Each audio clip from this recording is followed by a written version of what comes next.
والصلاة والسلام على سيد المرسلين سيدنا ومولانا محمد وعلى آله وأصحابه أجمعين. أما بعد فأعوذ بالله من الشيطان الرجيم.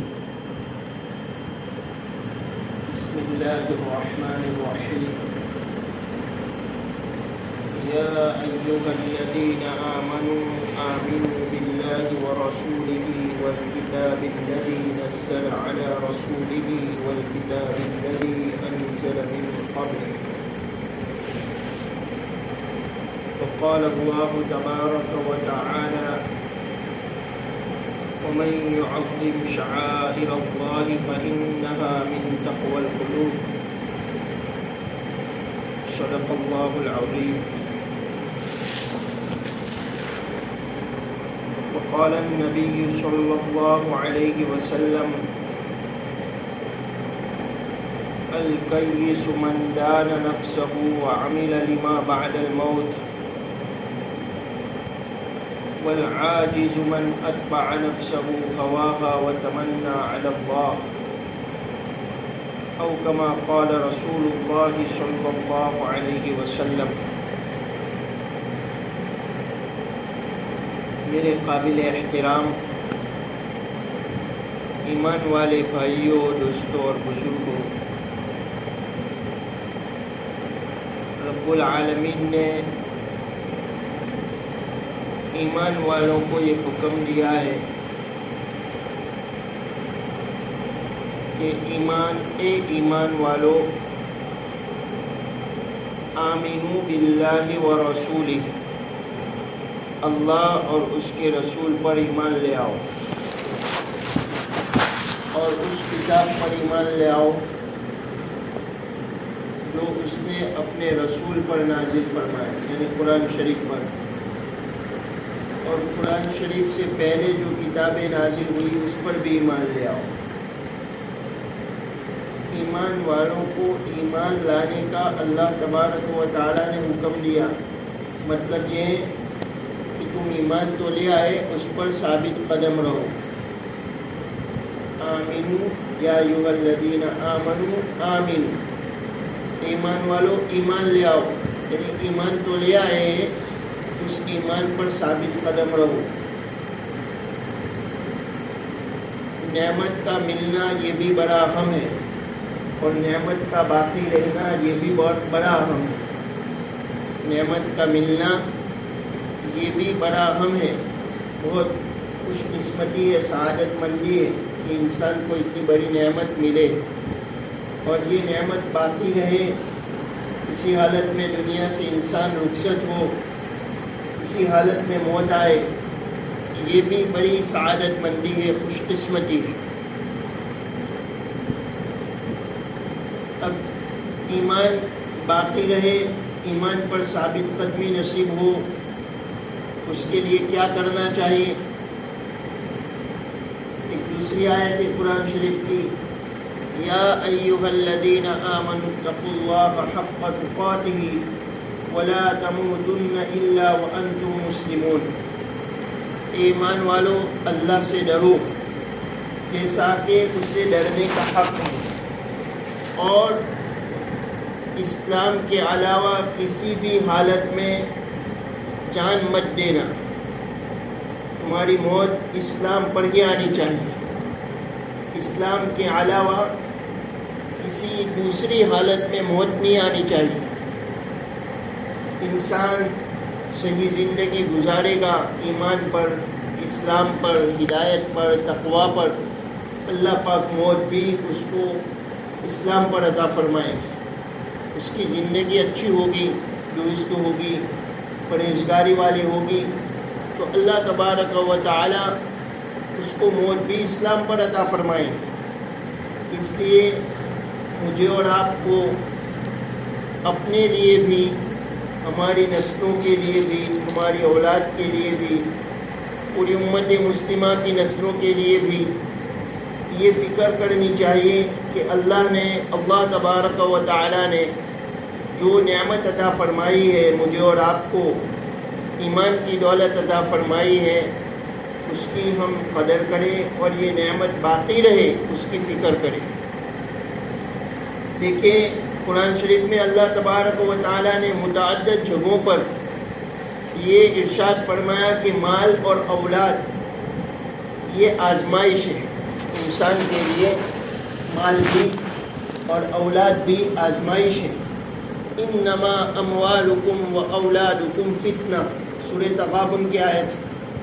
قرآن شریف میں ایک سورت ہے سورہ تغابن، اس کی آیت ہے انما اموالکم و اولادکم فتنہ، کہ بلا شبہ تمہارا مال بھی اور تمہاری اولاد بھی آزمائش ہے۔ واللہ عندہ اجر عظیم، اور اللہ کے پاس اجر عظیم ہے۔ اب جب ہم کو اس آزمائش میں مبتلا کیا گیا، مال بھی آزمائش، اولاد بھی آزمائش، تو اس میں کامیابی کی صورت کیا ہے؟ اس میں ہم کیسے کامیاب ہو؟ کامیابی کی شکل کیا ہے؟ بہت ممکن ہے کہ ہم جس کو کامیابی سمجھتے ہیں وہ اللہ کی نظر میں کامیابی نہ ہو۔ ہم جس کو کامیابی سمجھتے ہیں، ہم کس کو کامیابی سمجھتے ہیں؟ کہ ہم مال کو خرچ کریں ہماری ناموری کے لیے، شہرت کے لیے، تعریف کے لیے، ہمارا چرچا ہو، ہماری تعریف ہو، ہم ہائی لائٹ ہو جائے، ہم پرکھیات ہو جائے، مشہور ہو جائے، اس کو کامیابی بہت سے لوگ سمجھتے ہیں۔ یا اپنی اولاد کے لیے دنیاوی اعتبار سے ترقی کو کامیابی سمجھتے ہیں کہ اسی کو اصل مقصود بنا لیا جائے، دنیاوی ترقی کو اصل مقصود بنا لیا جائے، اور دینی تربیت سے غفلت برتی جائے۔ صرف اور صرف فکر کی جائے تو مادی ترقی کی، کہ اس کو بنگلہ مل جائے، اس کو اچھا جاب مل جائے، اس کے عقائد خراب ہو رہے ہیں اس کی کوئی فکر نہیں، نماز سے دور ہے اس کی کوئی فکر نہیں، سنتوں سے دور ہے اس کی کوئی فکر نہیں، ویسٹرن کلچر کا عاشق بن رہا ہے اس کی کوئی فکر نہیں، بس فکر ہے تو دنیاوی اعتبار سے اس کو ترقی مل جائے اسی کی فکر ہے، اسی کو اصل مقصود بنا لیا جائے، دینی تربیت سے غفلت برتی جائے۔ اگر کوئی اس کو کامیابی سمجھتا ہے تو یہ کامیابی نہیں ہے۔ اللہ پاک نے جہاں یہ فرمایا کہ تمہارا مال اور تمہاری اولاد یہ آزمائش ہے، آگے اللہ پاک نے اس آزمائش میں کامیابی کی صورت بھی بیان کی کہ انسان جب اس آزمائش میں مبتلا ہو گیا ہے تو اس آزمائش میں کامیاب کیسے ہو سکتا ہے؟ تو اللہ نے پہلی ہدایت بھی کامیاب ہونے کے لیے فاتقوا اللہ ما استطعتم، کامیاب ہونے کے لیے یہ جو ہم آزمائش میں چل رہے ہیں، امتحان میں چل رہے ہیں، کہ مال بھی ہمارے لیے آزمائش ہے، اولاد بھی ہمارے لیے آزمائش ہے۔ اب اس آزمائش میں ہم کامیابی چاہتے ہیں، ہر ایک مومن کی تو یہ تمنا ہوتی ہے کہ میں کامیاب ہو جاؤں، کامیابی چاہتے ہیں تو اللہ نے پہلی ہدایت دی، اللہ پاک نے اسی صورت میں اسی آیت کے بعد واللہ عندہ اجر عظیم کے بعد ہے فاتقوا اللہ ما استطعتم، کہ حتی الوسع تقوی اختیار کرو، جہاں تک ہو سکے اللہ سے ڈرو۔ یہ کامیابی کے لیے پہلی ہدایت اللہ پاک نے دی۔ لیکن تقوی، ہم یہ لفظ سنتے رہتے ہیں، تقوی کا لفظ سنتے رہتے ہیں، تقوی کسے کہتے ہیں؟ اس کا تعلق قلب سے ہے، اس کا تعلق دل سے ہے۔ اللہ پاک فرماتے ہیں هو اعلم بمن اتقى، اللہ ہی زیادہ جانتے ہیں کہ کون متقی ہے۔ ایک آدمی زبان سے کہتا ہے کہ میں بہت پرہیزگار ہوں، متقی ہوں، میں تقوی والا ہوں، لوگوں کے سامنے بھی وہ متقی بن رہا ہے، پرہیزگار بن رہا ہے دکھاوے کے لیے، دل میں کیا ہے وہ تو اللہ جانتے ہیں۔ ریاکاری کے لیے کر رہا ہے، شہرت کے لیے کر رہا ہے، اپنے نام کے لیے کر رہا ہے، دنیا کے لیے کر رہا ہے، مال کے لیے کر رہا ہے، کس مقصد کے لیے وہ کر رہا ہے اللہ پاک جانتے ہیں۔ فرمایا هو اعلم بمن اتقى، اللہ ہی زیادہ جانتے ہیں کہ کون تقوی والا ہے، کون متقی ہے۔ دل میں جب تقوی ہوگا، یہ میں وہ اعمال بتلا رہا ہوں، کامیابی کی وہ شکلیں بتلا رہا ہوں جو اللہ پاک نے پہلی ہدایت دی، فاتقوا اللہ ما استطعتم۔ جب یہ ہماری زندگی میں ہوگا تو دین پر ثابت قدم رہنا، ایمان پر ثابت قدم رہنا آسان ہو جائے گا۔ اللہ نے حکم دیا یا ایھا الذین آمنوا آمنوا، ایمان والو ایمان لے آؤ، یعنی ایمان تو لائے، اس پر ثابت قدم رہو۔ اب ثابت قدم رہنے کے لیے اور اس امتحان میں کامیابی حاصل کرنے کے لیے جو مال اور اولاد یہ آزمائش کا ذریعہ ہے، تو اس میں کامیابی حاصل کرنے کے لیے پہلی ہدایت رب العالمین کی، فاتقوا اللہ ما استطعتم، حتی الوسع تقوی اختیار کرو، جہاں تک ہو سکے تقوی اختیار کرو۔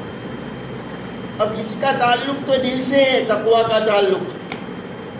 ایک عربی شاعر نے بڑی اچھی بات کہی، خلِ الذنوب صغیرها وکبیرها ذاک التقی، چھوٹے گناہ بھی چھوڑ دے اور بڑے گناہ بھی چھوڑ دے، یہی تقوی ہے۔ عربی میں وہ کہتے ہیں خلِ الذنوب صغیرها وکبیرها ذاک التقی، چھوٹے گناہ بھی چھوڑ دے، ایسا نہیں یہ تو چھوٹا گناہ ہے کرو، ایسا نہیں۔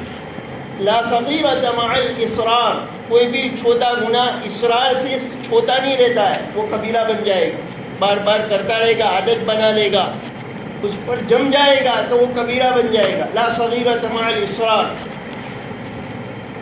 آگے وہ بڑی اچھی بات بیان کر رہے ہیں وہ شاعر، وَاصْنَعْ كَمَاشٍ فَوْقَ أَرْضِ الشَّوْقِ يَحْذَرُ مَا يَرَى، کانٹے دار زمین پر چلنے والا جس طرح چلتا ہے وہ نظر آنے والی چیز سے بچتا ہے، ڈرتا ہے، یعنی کانٹوں سے، جھاڑیوں سے۔ اس طرح زندگی گزارو، اس طرح رہو۔ لا تحقرن صغیرۃ، چھوٹے گناہ کو بھی حقیر مت سمجھو، معمولی سمجھ کر مت کرو۔ ان الجبال من الحصا، یہ پہاڑ جو بنتا ہے وہ کنکریوں سے مل کر بنتا ہے۔ وہ نصیحت کر رہا ہے وہ شاعر کہ ان الجبال من الحصا، پہاڑ کنکریوں سے مل کر بنتا ہے۔ جب دل میں تقوی ہوگا، پرہیزگاری ہوگی، تو اس کے اثرات کیا ہوں گے؟ دعویٰ تو کرنا آسان ہے کہ میں پرہیزگار ہوں، میں متقی ہوں، یہ تو آسان ہے، 1 منٹ بھی نہیں ہوگی یہ دعویٰ کرنے میں، لیکن اس کے اثرات زندگی میں کیا ہوں گے جب پرہیزگاری دل میں، چونکہ اس کا تعلق تو دل سے ہے۔ کسی کو نظر تو آتا نہیں ہے کہ اس کے دل میں تقوی ہے یا نہیں، لیکن اس تقوی کے جو اثرات ہیں، زندگی میں کیا اثرات مرتب ہوں گے وہ تو نظر آئیں گے۔ اس سے تو انسان اپنا جائزہ لے سکتا ہے کہ میرے اندر تقوی ہے یا نہیں۔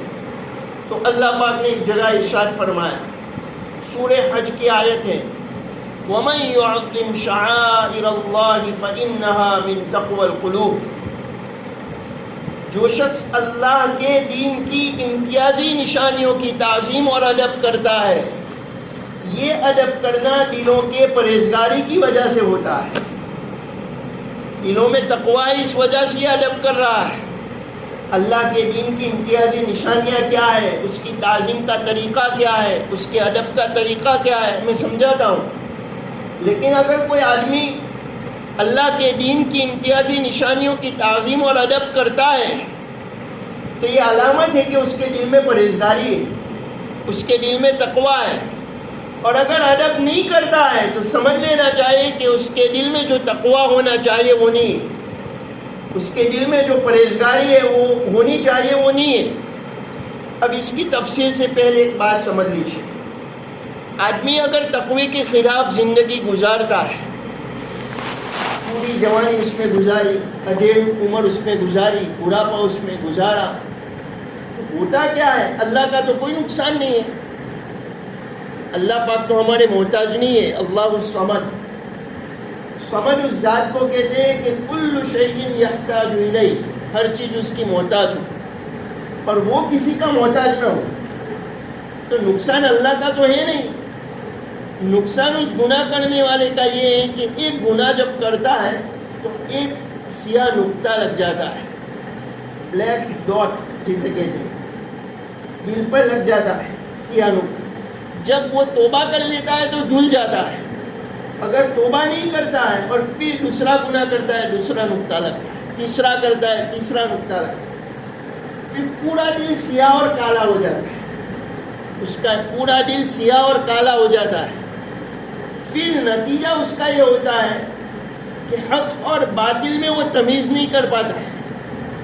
جب پورا دل سیاہ ہو جائے گا, کالا ہو جائے گا, تو حق اور باطل کی تمیز ختم ہو جائے گی, فرق نہیں کر پائے گا.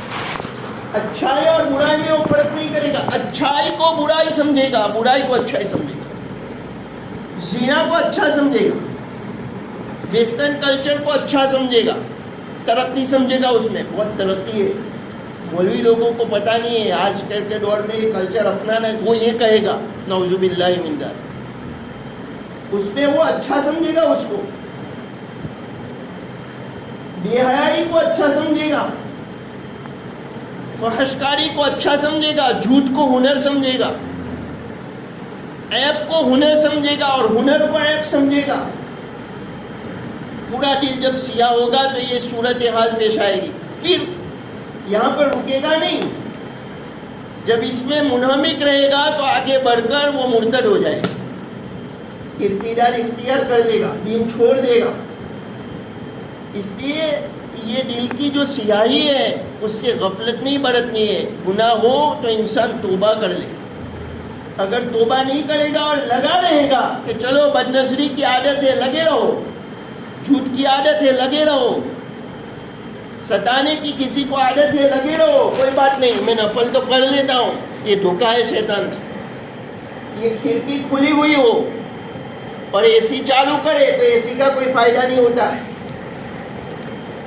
یہ کھڑکیاں کھلی ہوئی ہو اور اے سی چار اے سی چالو کر دے, کوئی فائدہ نہیں ہوتا ہے. انسان گناہ بھی کرے, نفلیں پڑھے, تو جو فائدہ ہونا چاہیے وہ نہیں ہوگا. انسان قیمتی ٹونک استعمال کرے اور زہر بھی ایک قطرہ پی رہا ہو تو ٹونک کا فائدہ نہیں ہوگا جو ہونا چاہیے. نفلی عبادتیں کر رہا ہے لیکن لوگوں کو ستا بھی رہا ہے, زبان غلط چل رہی ہے, ٹھیس پہنچ رہی ہے, لوگوں کے دلوں کو تکلیف پہنچ رہی ہے. اب شیطان اس کو دھوکے میں رکھتا ہے تو بہت عبادت چلے گا, اتنا تو چلے گا, زبان کا غلط استعمال چلے گا. نفل تو پڑھ لیتا ہے, تہجد تو پڑھ لیتا ہے, ذکر تو کر لیتا ہے. یہ بہت بڑا دھوکہ ہے شیطان کا, اس دھوکے سے نکلے. نفلی عبادت اگر کم کی تو اس کی پکڑ نہیں ہوگی, لیکن اگر کسی کو ستایا ہے, تکلیف پہنچائی ہے, کسی کا دل دکھایا ہے, کسی کو ٹھیس پہنچائی ہے, کسی کو مارا ہے, ظلم کیا ہے, تو فرمایا الظلم ظلمات یوم القیامہ, ظلم قیامت کے دن تاریکیاں ہوگی. ہم سمجھے دین بڑا پاکیزہ دین ہے. نبی اکرم صلی اللہ علیہ وسلم کی تعلیمات ایسی ہے کہ پوری انسانیت کی ضرورت ہے, پوری انسانیت کی ضرورت ہے. تو ایک گناہ جب کرتا ہے تو انسان یہ غفلت میں نہ رہے کہ اب میں تو نیکی کر لیتا ہوں, وہ چلے گا. بد نظری کرتے رہو, جھوٹ بولتے رہو, زبان کے ستاتے رہو, طعن اور طنز کرتے رہو, میں تو نماز پڑھتا ہوں, نوافل پڑھتا ہوں, ذکر کرتا ہوں, یہ غفلت میں نہ رہے. توبہ کر لے جلدی سے. اگر یہ توبہ نہیں کرے گا تو وہ داغ بڑھتے رہیں گے. پھر پورا دل جب سیاہ ہو جائے گا اور کالا ہو جائے گا تو حق اور باطل کی تمیز ختم ہو جائے گی, اور پھر انسان حق کو, اچھائی کو برا سمجھے گا, برائی کو اچھا سمجھے گا.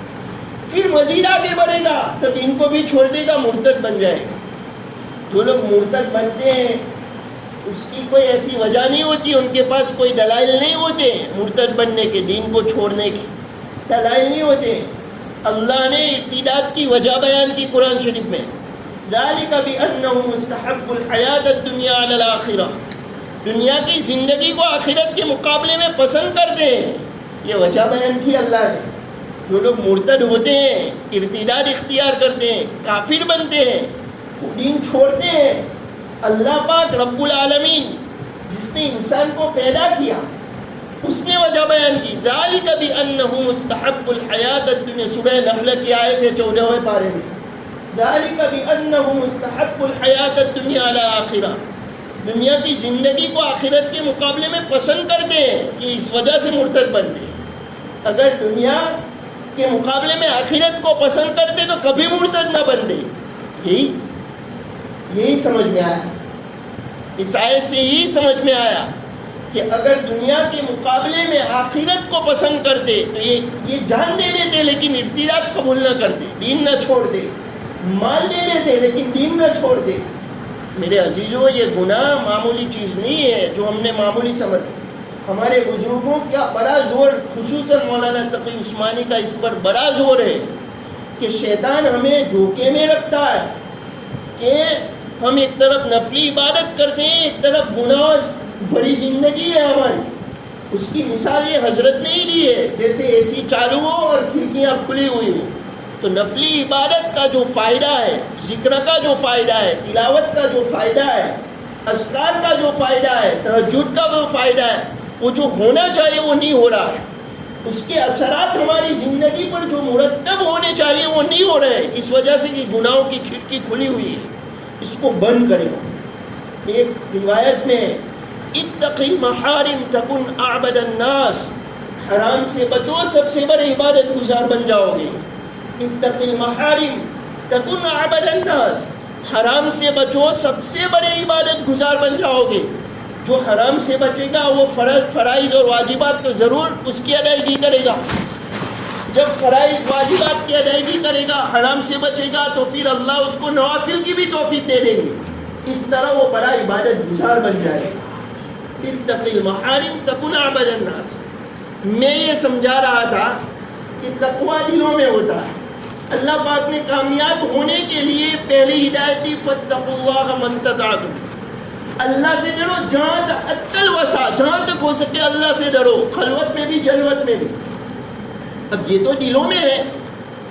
اب جب تقوی دل میں ہوگا تو کیا ہوگا؟ وَمَن يُعَظِّمْ شَعَائِرَ اللَّهِ فَإِنَّهَا مِن تَقْوَى الْقُلُوبِ. وہ شاعر اللہ کا ادب کرے گا.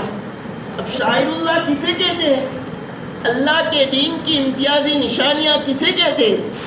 پر وہ چیز جس کو دیکھ کر انسان سمجھ لے کہ اس کا تعلق دین اسلام سے. اس کو کہتے ہیں شاعر اسلام, اس کو کہتے ہیں شاعر اللہ.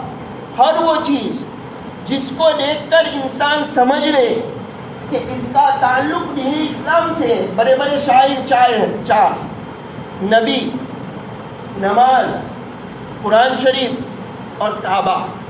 یہ بڑے بڑے شاعر. نبی, نماز, قرآن شریف, کعبہ. اس کے علاوہ بھی شاعر ہے, جیسے مساجد ہے, جیسے قربانی کا جانور ہے. یہ شاعر اللہ میں سے. مسجدیں, قربانی کا جانور ہے, یہ شاعر اللہ میں سے. اب اس کی تعظیم کیا ہے وہ بھی سمجھ لیجیے. ہر شعار اور علامت کی تعظیم اور ادب اس کے شائن شان ہوتی ہے, اس کا طریقہ الگ ہوتا ہے. ہر شعار کی تعظیم کا طریقہ الگ الگ ہے. نماز کی تعظیم اور ادب یہ ہے کہ انسان لکڑی بن جائے, ادھر ادھر نہ کھجلائے.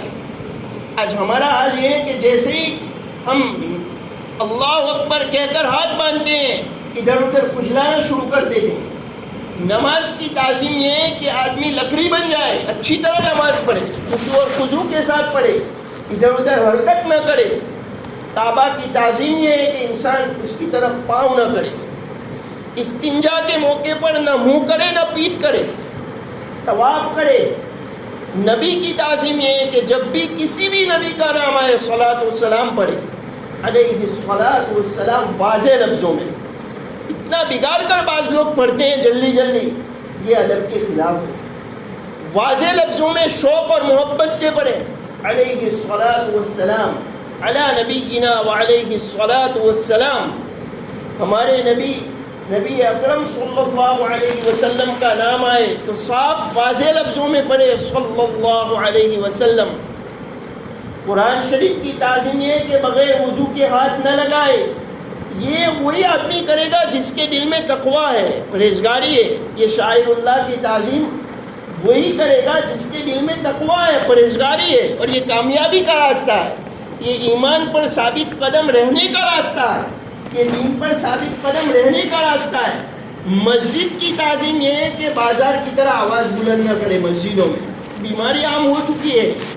حضرت عمر ابن خطاب رضی اللہ تعالیٰ عنہ نے اپنے خلافت کے زمانے میں مسجد نبوی کی مشرقی جانب ایک جگہ خاص کی تھی، بطیحہ نام کی، اور یہ حکم دے دیا تھا کہ جس کو بلند آواز سے کچھ کہنا ہو وہاں پر چلا جائے، بلند آواز سے کچھ کہنا ہو وہاں پر چلا جائے۔ کتنی مسجد کا کتنا ادب تھا، شاعر اللہ کی کتنی تعظیم تھی، یہ دنوں کا تقویٰ تھا، یہ دنوں کے پرہیزگاری تھی۔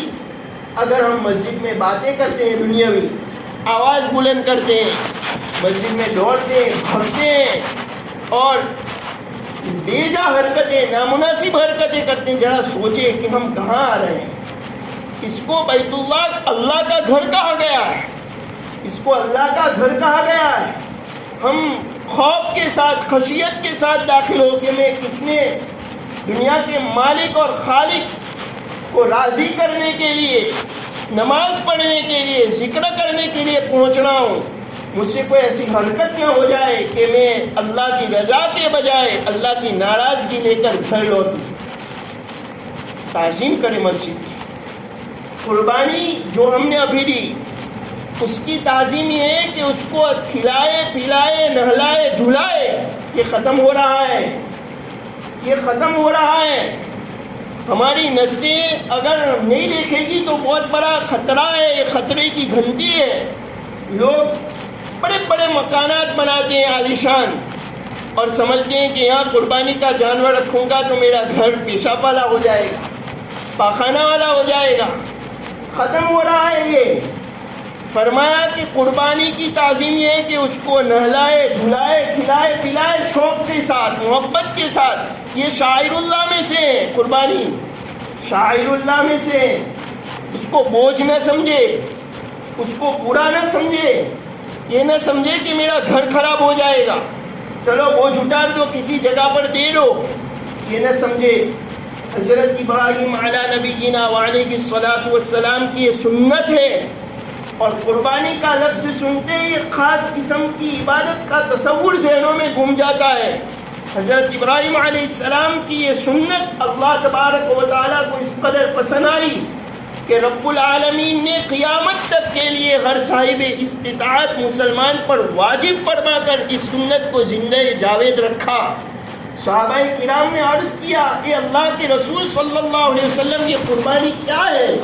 نبی کریم صلی اللہ علیہ وسلم نے ارشاد فرمایا، تمہارے والد ابراہیم علیہ السلام کی سنت ہے۔ پھر پوچھا صحابہ نے کہ اس میں ہمیں کیا اجر ملے گا، کیا ثواب ملے گا؟ فرمایا جانور کے ہر بال کے بدلے میں ایک ایک نیکی عطا کی جائے گی۔ پھر اون کے بارے میں پوچھا کہ اون کے بارے میں کیا حکم ہے؟ تو نبی کریم صلی اللہ علیہ وسلم نے ارشاد فرمایا اون کے ہر روئے کے بارے میں عوض میں، بدلے میں ایک ایک نیکی عطا کی جائے گی۔ اون کے ہر روئے کے عوض ایک ایک نیکی عطا کی جائے گی۔ یہ قربانی ہے۔ اللہ کو یہ عبادت اس قدر کیوں پسند ہے؟ اس کی وجہ ہے اللہ اس عبادت کے ذریعے ہم کو اپنی عبادت کی طرف متوجہ ہونے کا اور مصنوعی اور باطل معبودوں سے کنارہ کشی اختیار کرنے کا پیغام دیتے ہیں۔ اس عبادت کے ذریعے، قربانی کی عبادت کے ذریعے اللہ تبارک و تعالی ہم کو اپنی عبادت کی طرف متوجہ ہونے کا اور باطل معبودوں کی، باطل اور مصنوعی بناوٹی جو معبود ہے اس سے دوری اختیار کرنے کا پیغام دیتے ہیں کہ اس سے دور رہو، اس کے قریب بھی مت جاؤ۔ حضرت ابراہیم علی نبینا وعلیہ الصلوۃ والسلام نے اللہ کے حکم پر اپنے نور نظر اور لخت جگر کو قربان کرنے کا تہیہ کر کے واقعی بندگی کا ثبوت دیا۔ حضرت ابراہیم علیہ السلام نے اپنے لخت جگر کو قربان کرنے کا تہیہ کر کے بندگی کا ثبوت دیا۔ ہم بھی یہ قربانی کی عبادت ہمیں متوجہ کرتی ہے کہ ہم بھی اللہ کے حکم کے سامنے اپنی انا کو فنا کریں، اپنی میں پنے کو فنا کرے، اپنی سمجھی کو ختم کرے، اپنے آپ کو بڑا سمجھنے کا جو گندا جذبہ ہے اس کو ختم کرے۔ یہ قربانی کے ذریعے ہمیں یہ سبق مل رہا ہے، قربانی کے ذریعے ہمیں یہ سبق مل رہا ہے۔ کہ ہم اللہ کے حکم کے سامنے اپنی خواہشات کو فنا کریں، اپنی نفسانی خواہشات کو ملیامت کریں۔ حضرت ابو بکر صدیق رضی اللہ تعالیٰ عنہ جب خلیفہ بنے، خلیفہ بننے سے پہلے تک وہ محلہ والوں کے لیے دودھ دہا کرتے تھے۔ جب خلیفہ بنے تو ان سے کہا گیا کہ اب آپ کہاں دودھ دوہیں گے؟ تو حضرت نے فرمایا دیکھیے کس طرح اپنے آپ کو انہوں نے چھوٹا سمجھا تھا اور کس طرح ان کے اندر بندگی تھی، عبدیت تھی، کیسے بندے بن کر وہ رہے تو اللہ نے بلند کیا، کس طریقے سے اپنی انا کو انہوں نے فنا کیا تھا، کیسی عبدیت کی صفت ان کی زندگی میں تھی۔ حضرت نے جواب دیا کہ یہ میری نئی مشغولی میرے پہلے والے اخلاق میں کوئی تبدیلی نہیں کرے گی۔ حضرت کا یہ جواب تھا کہ میری نئی مشغولی میرے پہلے والے اخلاق میں کوئی تبدیلی نہیں کرے گی۔ حضرت عمر رضی اللہ تعالیٰ عنہ مشق اٹھا کر جا رہے ہیں، لوگوں کو تعجب ہوا، امیر المؤمنین نے حضرت ابو بکر صدیق کے بعد جن کا مقام ہے، اور حضرت ابو بکر صدیق کا مقام کیا ہے؟ افضل البشر بعد الانبیاء، انبیاء کے بعد انسانوں میں سب سے افضل ابو بکر صدیق رضی اللہ عنہ، اور ان کے بعد حضرت عمر رضی اللہ عنہ کا مقام ہے۔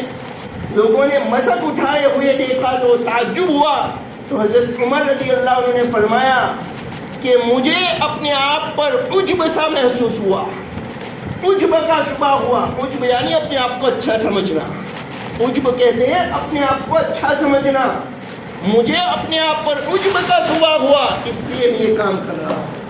کیسی زندگیاں تھی، اپنے آپ سے غافل نہیں ہوئے، اپنا جائزہ لینے والے تھے، اپنے نفس سے غافل نہیں ہوئے وہ لوگ۔ اللہ تبارک و تعالیٰ کو ایسے بندے بڑے محبوب اور پسندیدہ ہیں جو اپنے آپ سے غافل نہیں ہوتے، جو اپنے نفس سے غافل نہیں ہوتے۔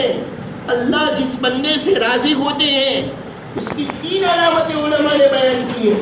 پہلی علامت، اللہ اس کو دنیا سے بے رغبتی عطا فرماتے ہیں۔ دوسری علامت، اللہ اس کو تفقہ فی الدین عطا فرماتے ہیں، دین کی سمجھ عطا فرماتے ہیں۔ اور تفقہ فی الدین کسے کہتے ہیں؟ حسن بصری رحمۃ اللہ علیہ فرماتے ہیں تفقہ فی الدین یعنی جس کو دین کی سمجھ ملتی ہے اس کا حال یہ ہوتا ہے، الزاہد فی الدنیا، وہ دنیا سے بے رغبت ہوتا ہے، والراغب فی الآخرہ، وہ آخرت میں رغبت کرنے والا ہوتا ہے، والبصیر بامر دینہ، وہ دینی امور میں بصیرت رکھنے والا ہوتا ہے، حلال کیا ہے، حرام کیا ہے، جائز کیا ہے، ناجائز کیا ہے، المداوم علی عبادت ربہ، اپنے رب کی عبادت پر پابندی کرنے والا، پابندی سے رب کی عبادت کرنے والا ہوتا ہے۔ یہ تفقہ فی الدین عطا فرماتے ہیں۔ اور تیسری علامت، اللہ جس سے راضی ہوتے ہیں کہ اللہ اس کے عیوب پر اس کو مطلع فرما دیتے ہیں کہ تیرے اندر یہ کمی ہے، یہ کمی ہے، یہ کمی ہے، تیری خلوت الگ ہے، جلوت الگ ہے، لوگوں کے سامنے تو متقی بنا پھرتا ہے، اور جب لوگ کوئی دیکھنے والا انسان نہیں ہوتا ہے تب تیری حالت کچھ اور ہوتی ہے، تیری زبان کچھ اور ہوتی ہے، دل کچھ اور ہوتا ہے، ظاہر کچھ اور ہے، باطن کچھ اور ہے۔ اس کے عیوب پر اللہ اس کو مطلع فرما دیتے ہیں۔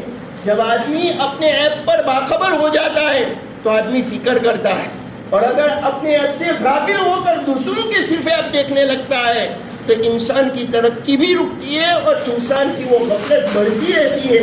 حضرات صحابہ کرام رضی اللہ عنہم اجمعین کی یہ صفت تھی، عجب سا محسوس ہوا، شبہ ہوا صرف، تو انہوں نے اس کا علاج کیا کہ مشق اٹھا کر لوگوں کے سامنے چلے۔ یہی ہمارے علماء دیوبند نے، یہی طریقہ اختیار کیا علماء حق نے، انہی صحابہ کرام کی پیروی کی اور انہی کی اتباع میں چلے۔ مفتی محمد شفیع صاحب رحمۃ اللہ علیہ مفتی اعظم تھے پاکستان کے، لیکن لوگوں نے دیکھا کہ لوگوں کے سامنے وہ ایک تپیلی یا کچھ چیز اٹھا کر کچھ لینے کے لیے جا رہے ہیں، لوگوں کے سامنے۔ ایسا نہیں کہ میں بہت بڑا ہو گیا ہوں، میں کیسے یہ تپیلی اٹھا کر لوگوں کے سامنے چلوں، یہ پتیلی اٹھا کر لوگوں کے سامنے چلوں۔ یہی نقش قدم تھے صحابہ کے جن پر ہمارے علماء حق چلے۔ تو اپنی اصلاح سے ہم غافل ہوئے بغیر زندگی گزارے۔ شیطان اور نفس بڑا مکار ہے، وہ ہم کو ایسے ایسے کاموں میں الجھاتا ہے کہ انسان کا نفس بڑا ہوتا رہتا ہے، انسان کا تکبر بڑھتا رہتا ہے۔ حضرت شیخ نے ام الامراض میں لکھا ہے، کتاب ہے حضرت شیخ کی، جیسے فضائل اعمال ان کی کتاب ہے، ام الامراض پوری کتاب تکبر پر سے لکھی ہے۔ اس میں اس کے شروع کے صفحات میں ایک بات لکھی ہے کہ کبھی کبھی آدمی بہت نیک، متقی، پرہیزگار اور بہت زیادہ عبادت کرنے والا جب تقوی اور پرہیزگاری کی وجہ سے گھمنڈ میں مبتلا ہوتا ہے، تکبر میں مبتلا ہوتا ہے، تو وہ عام لوگوں سے بھی گر کر رہ جاتا ہے، وہ عام لوگوں سے بھی وہ گر کر رہ جاتا ہے۔ اس کی وجہ کیا ہے؟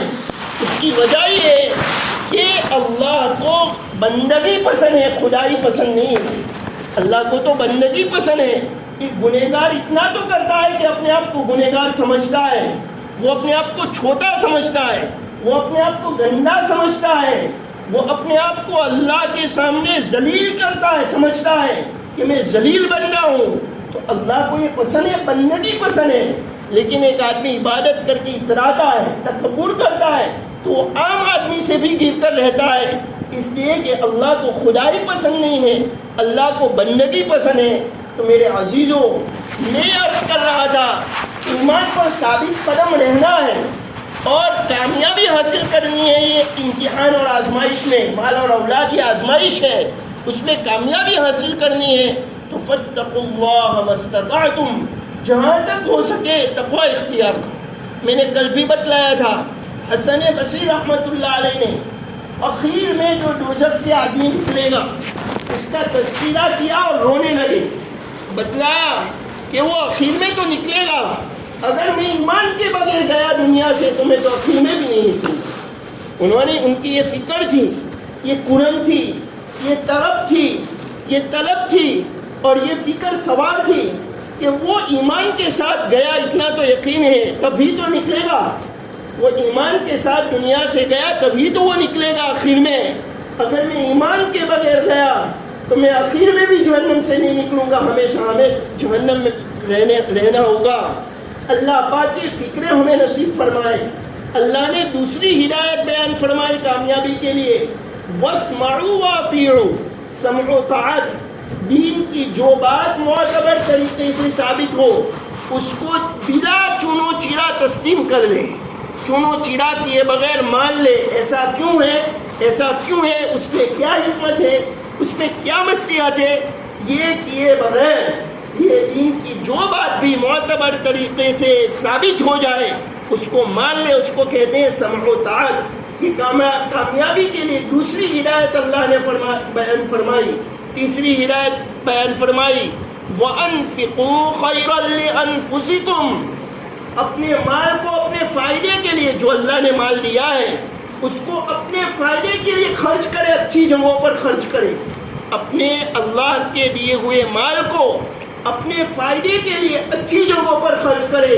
یہ کامیابی کے لیے تیسری ہدایت دی۔ خرچ کون کرے گا؟ لالچ اور حرص نہیں ہوگی، وہی خرچ کرے گا۔ جس کے دل میں حرص ہے، لالچ ہے، وہ اچھے کام میں خرچ کرنے کی جب باری آئے گی تو اس کے نفس پر آڑے چڑھیں گے، گناہوں میں لاکھوں خرچ کر دے گا، تعمیرات میں کروڑوں خرچ کر دے گا، اور اچھی جگہ پر خرچ کرنے کا موقع آئے گا تو 50 روپے دے گا، 100 روپے دے گا، زیادہ سے زیادہ 500 روپے دے گا۔ اللہ فرماتے ہیں کامیابی کے لیے وَأَنفِقُوا خَيْرًا لِأَنفُسِكُمْ، اپنے فائدے کے لیے اللہ کا دیا ہوا مال اچھی جگہوں پر خرچ کرو۔ وَمَن يُوقَ شُحَّ نَفْسِهِ فَأُولَٰئِكَ هُمُ الْمُفْلِحُونَ، جو لالچ سے بچا لیا گیا، شح سے، طمع سے، حرص سے، جی کی لالچ سے جو محفوظ رہا وہ لوگ ہی کامیاب ہیں۔ میرے عزیزو، پوری بات کا خلاصہ یہ ہے کہ مجھے بھی چاہیے، میں سب سے پہلے اپنے آپ کو مخاطب کرتا ہوں، میں بھی ایک گنہگار آدمی ہوں اور ہم سب گنہگار ہیں، ہم سب گنہگار ہیں۔ کلکم خطاؤن، تم سب کے سب گنہگار ہو، اور بہتر گنہگار وہ ہے جو توبہ کرے۔ ہم اپنی ایک نئی زندگی شروع کریں، اللہ سے توبہ کریں، جتنے گناہ ہو گئے ہیں وہ گناہ پر ہم ندامت کریں، آئندہ نہ کرنے کا پختہ ارادہ کریں، اور ابھی سے ان گناہوں سے ہم الگ ہو جائیں، ابھی سے ان گناہوں سے الگ ہو جائیں، آئندہ نہ کرنے کا پختہ ارادہ کرے اور ماضی کی زندگی پر روئے، ندامت کرے، افسوس کرے۔ ہم اس کو فخر کے ساتھ بیان نہ کریں کہ میں ایسا تھا، میں نے ایسا کیا، میں نے ایسا کیا، فخر کے ساتھ بیان نہ کرے، ندامت کرے، افسوس کرے۔ اللہ کو بہت پسند ہے بندہ جب اللہ کے سامنے روتا ہے، گر گراتا ہے اور اپنے گناہوں کو یاد کر کے روتا ہے، اللہ پاک کو یہ بہت پسند ہے۔ اللہ معاف بھی فرما دیں گے۔ اللہ پاک یہ ولی بننے کے لیے پہلا اسٹیج ہے، پہلی سیڑھی، پہلا زینہ ہے ولی بننے کے لیے کہ انسان سچی اور پکی توبہ کر لے، پھر آگے کے مراحل طے کرتا ہے انسان۔ سچی پکی توبہ میں یہ بات بھی داخل ہے کہ جو نماز قضا ہوئی وہ پڑھ لے، جو روزے قضا ہوئے وہ رکھ لے، جس کا مال غلط طریقے سے دبایا ہے وہ دے دے، جس کی حق تلفی کی ہے اس سے معافی مانگ لے، غیبت کی، چغلی کی، کسی کے دل کو ٹھیس پہنچائے اس سے معافی مانگ لے، اور مال، زمین، جائیداد غلط طریقے سے ہڑپ کی ہے اس کو دے دے۔ یہ سچی اور پکی توبہ میں داخل ہے۔ اس کے بغیر توبہ کامل نہیں ہوگی، ناقص ہوگی، اس کے بغیر توبہ کامل نہیں ہوگی۔ اس لیے میرے عزیزوں، دنیا کی زندگی مختصر ہے، ہم تھوڑے وقت کے لیے آئے ہیں۔ روایت میں ہے میری امت کی عمر یعنی عمر زندگی 60 اور 70 کے درمیان ہوگی۔ میری امت کی عمر 60 اور 70 کے درمیان ہوگی۔ بہت کم لوگ 70 سے آگے بڑھیں گے، بہت یہ روایت ہے، بہت کم لوگ 70 سے یعنی 70 یعنی 7 اور 10، 50 اور 20 اس کو 70 کہتے ہیں۔ بہت کم لوگ 70 سے آگے بڑھیں گے۔ ہماری زندگی کب ختم ہو جائے ہمیں پتہ نہیں ہے۔ عقل مند وہ ہے، آخر میں وہ ارشاد جو نبی کریم صلی اللہ علیہ وسلم کا سنایا، اس کا ترجمہ کر کے اپنی بات کو ختم کرتا ہوں۔ القیس من دان نفسه وعمل لما بعد الموت۔ عقل مند وہ ہے جو اپنے نفس کا محاسبہ کرے اور موت کے بعد کے لیے عمل کرے۔ والعاجز من اتبع نفسه هواها وتمنى على الله۔ بیوقوف وہ ہے جو اپنی نفسانی خواہش کا غلام بن جائے اور اللہ سے امید بھی رکھے کہ اللہ غفور الرحیم ہے، معاف کر دیں گے۔ وہ کر رہا ہے گناہ، نفس کا غلام بنا ہوا ہے اور کہہ رہا ہے کہ اللہ تو غفور الرحیم ہے، معاف کر دیں گے۔ ارے بھائی، اللہ غفور الرحیم بھی ہے، اللہ قہار بھی ہے۔ اللہ تبارک و تعالیٰ اگر انتقام لینے پر آ جائے تو اس کے ارادے انتقام میں کوئی رکاوٹ نہیں ڈال سکتا ہے، کوئی رکاوٹ نہیں ڈال سکتا ہے، کوئی روک نہیں سکتا ہے۔ تو اللہ غفور الرحیم بھی ہے، اللہ قہار بھی ہے۔ نبی عبادی انی انا الغفور الرحیم وان عذابی هو العذاب العلیم۔ سورہ حجر کی آیت 14واں پارہ کہ آپ بتلا دیجئے میرے بندوں کو کہ میں غفور الرحیم بھی ہوں اور میرا عذاب بڑا دردناک عذاب ہے۔ دونوں باتیں بتلائی ایک ہی آیت میں۔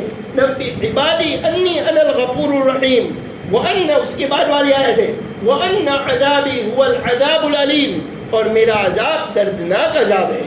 تو ہم خوف بھی ہو اور امید بھی ہو، اسی کو بیان کیا الایمان بین الخوف والرجاء۔ ایمان خوف اور امید کے درمیان ہے۔ اللہ کا خوف بھی ہو کہ اگر اللہ ناراض ہو جائیں گے تو میں کسی کام کا نہیں رہوں گا، اور امید بھی ہو کہ اللہ نے جب مجھے ایمان اور اعمال کی توفیق عطا فرمائی ہے تو اللہ مجھے نواز دیں گے۔ امید بھی ہو اور خوف بھی ہو۔ اللہ پاک مجھے اور آپ کو ان باتوں پر عمل کی توفیق عطا فرمائے۔ انہی سب صفات کو ہمارے اندر لانے کے لیے اور اس کی فکر آ جائے یہ صفت لانے کی، اس کے لیے جماعت میں ہمیں جانا ہے۔